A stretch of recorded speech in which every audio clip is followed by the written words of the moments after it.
எல்லாருக்கும் வணக்கம். இந்த வீடியோவில் கேரட் கேக் எப்படி பண்ணுறது அப்படின்றத பார்க்கலாம். ஸோ இந்த வீடியோவில் கேரட் கேக்கை விட ரொம்ப இம்பார்ட்டண்ட்டாக இந்த கிளாஸ் எடுக்கிறவங்களுக்கு நம்ம ஒரு கிளாஸ் எடுக்க போகிறோம். ஸோ அதை பற்றி இந்த வீடியோவோட எண்டில் வந்து பார்க்கலாம். இந்த கேரட் கேக்கை பொறுத்த வரைக்கும் ரொம்பவே சிம்பிள். நான் உங்களுக்கு டீட்டெயிலாக ரெசிபி டிஸ்கிரிப்ஷனில் வந்து கொடுத்துருக்கேன், செக் பண்ணிக்கோங்க. இந்த வீடியோ ஸ்டார்ட் பண்ணுறதுக்கு முன்னாடி இன்னும் இந்த சேனலை யாரும் சப்ஸ்கிரைப் பண்ணலைன்னா சப்ஸ்கிரைப் பண்ணி வச்சுக்கோங்க. இப்போ இந்த வீடியோ ஸ்டார்ட் பண்ணலாம்.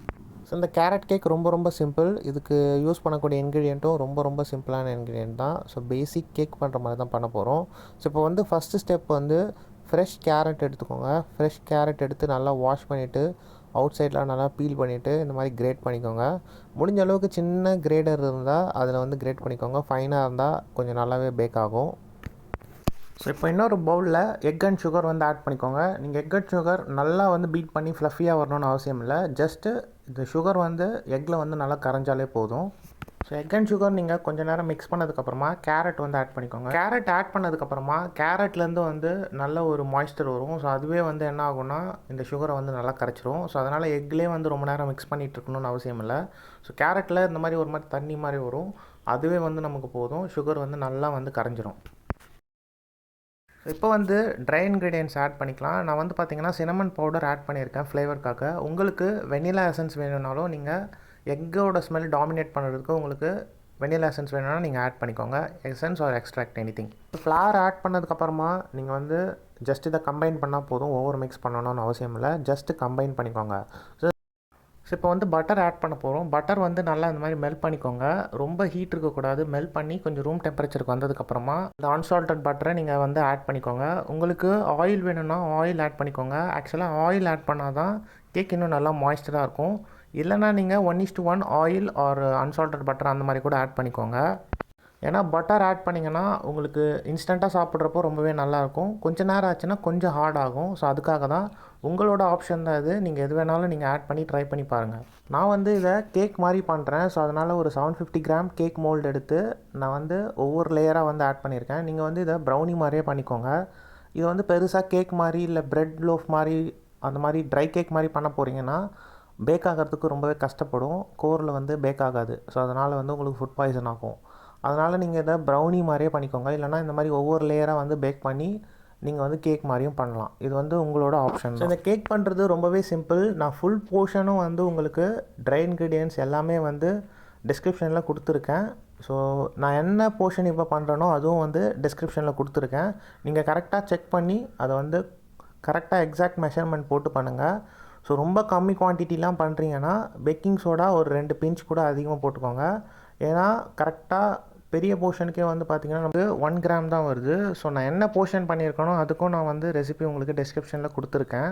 ஸோ ஏதாவது டவுட்ஸ் இருந்தால் என்கிட்ட கேளுங்க, பார்த்து கரெக்டாக பண்ணுங்கள். ஓகே, பேக்கிங் டைம் வந்து பார்த்திங்கன்னா 30 to 35 மினிட்ஸ். நீங்கள் ப்ரௌனி மாதிரி பண்ண போகிறீங்க அப்படின்னா, இந்த ஷார்ட்டாக வந்து பண்ணுறீங்க, ரொம்ப சின்ன போர்ஷன் தான் பண்ணுறீங்கன்னா கொஞ்சம் டைமிங் 25 மினிட்ஸ்க்குள்ளே வந்துடும். ஓவன்ஸை பொறுத்த வரைக்கும் நான் எல்லா வீடியோவிலும் சொல்கிற மாதிரி தான், ஒவ்வொரு ஓவனும் டிஃப்ரெண்ட்டாக ஒர்க் பண்ணும். என்னை விட உங்களுக்கு தான் நல்லா தெரியும் அந்த ஓவன் என்ன மாதிரி பேக் ஆகும், கேக்குக்கு என்ன வைக்கணும், ப்ரெட்ஸ்க்கு என்ன வைக்கணும் அப்படின்னு சொல்லிட்டு.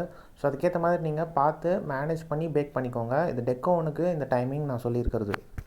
அதுக்கப்புறம் இந்த கேரட் கேக்குக்கு நீங்கள் நார்மல் விப்பிங் க்ரீமே வந்து ஆட் பண்ணலாம். பட் உங்களுக்கு வந்து இந்த க்ரீம் சீஸ் ஃப்ராஸ்டிங் வேணும்னா ஒரு 1000 லைக்ஸ் வந்துட்டால் நான் நெக்ஸ்ட் வீடியோவில் ஆட் பண்ணுறேன். இந்த வீடியோ கண்டிப்பாக நான் அப்லோட் பண்ணுறேன்.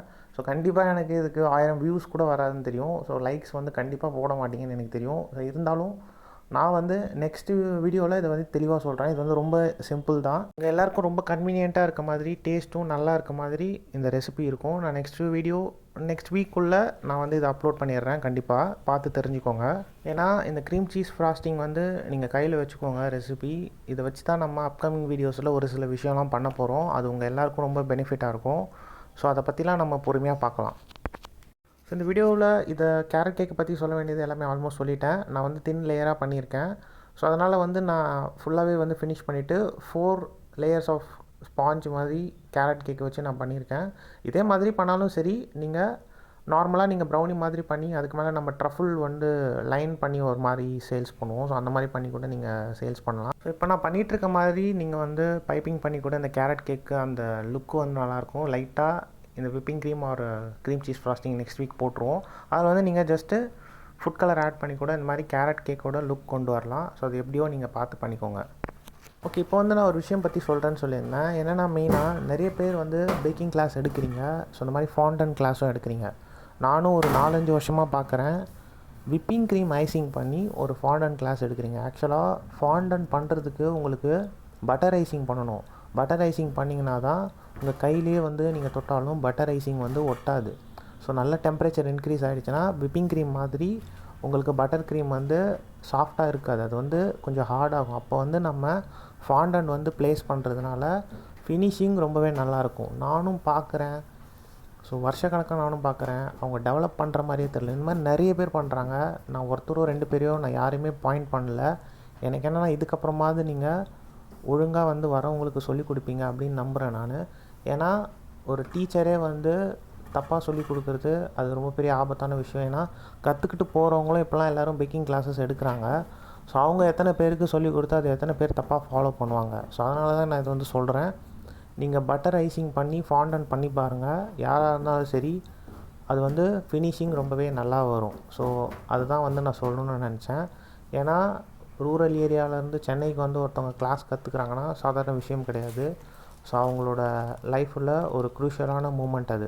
அதுக்கப்புறம் அவங்க ஒரு விஷயம் வந்து கெரியரில் பண்ண போகிறாங்க. ஸோ அதனால் அதை வந்து பர்ஃபெக்டாக சொல்லிக் கொடுக்கணும் அப்படின்ற ஒரு எண்ணத்தினால தான் நான் வந்து இதை சொல்கிறேன். நான் யாரையும் குறை சொல்லணுன்ற எண்ணம் எனக்கு கிடையாது. எல்லாருக்குமே வந்து நல்லா பேக்கிங் பண்ணணும் அப்படின்னு நான் நினைக்கிறவன். ஸோ பண்ணுறத கரெக்டாக பண்ணுங்கள். தப்பான விஷயத்தை யாருக்கும் எதுவும் டீச் பண்ணாதீங்க. இது மட்டும் இல்லை, பேக்கிங் பற்றி சொல்ல வேண்டியது நிறைய விஷயம் இருக்குது. நான் முடிஞ்சால் ஒவ்வொரு வீடியோவோட எண்ட்லேயும் ஒரு சில விஷயம் சொல்கிறேன். ஸோ அதை பார்த்து தெரிஞ்சு தயவு செஞ்சு கொஞ்சம் நல்ல விஷயமாக எல்லாேருக்கும் சொல்லிக் கொடுங்க. ஸோ அவங்களும் வந்து உங்களுக்கு காசு கட்டி தான் வந்து கிளாஸ் கற்றுக்க வராங்க. ஸோ அந்த காசுக்காவது கொஞ்சம் லாயலாக வந்து எது கரெக்டான விஷயம்னு கற்றுக்கிட்டு சொல்லிக் கொடுங்க. இது மட்டும்தான் நான் சொல்லணும்னு நினச்சது. வேறு ஒன்றுமே கிடையாது. ஓகே, இந்த வீடியோவில் நான் சொன்ன விஷயம் இல்லை வே ஆஃப் டாக்கிங் ஏதாவது வந்து தப்பாக இருந்ததுன்னா கண்டிப்பாக நீங்கள் கமெண்ட் பாக்ஸில் சொல்லுங்கள். நான் அதை சேஞ்ச் பண்ணிக்கிறேன். நான் ரொம்ப நாளாக இதை வந்து சொல்லணும்னு நினச்சேன். ஆக்சுவலாக நான் ஒரு மீம் பார்த்தேன். என்னென்னா ஒரு டீச்சர் வந்து டேஞ்சரஸ்ன்னு சொல்லி எழுதுவாங்க போர்டில். பசங்களும் அதை பார்த்து படித்து டேஞ்சரஸ்ன்னு சொல்லி சொல்லுவாங்க. அவங்க வந்து ஸ்பெல்லிங் மிஸ்டேக் தப்பாக எழுதிடுவாங்க. அந்த மீம் க்ரியேட் பண்ணவன் என்னென்னு போட்டிருப்பான்னா, this is the real dangerous அப்படின்னு சொல்லிட்டு போட்டிருப்பான். ஸோ அது வந்து அதே மாதிரி தான் இதுவும். ஸோ நீங்கள் வந்து கரெக்டாக பேக்கிங் சொல்லிக் கொடுக்கலன்னா அது ரொம்ப பெரிய தப்பாக போய் முடியும் ஒரு காலகட்டத்தில். இன்னும் நான் நிறைய விஷயம் தப்பாக இருக்குது பேக்கிங்கில்.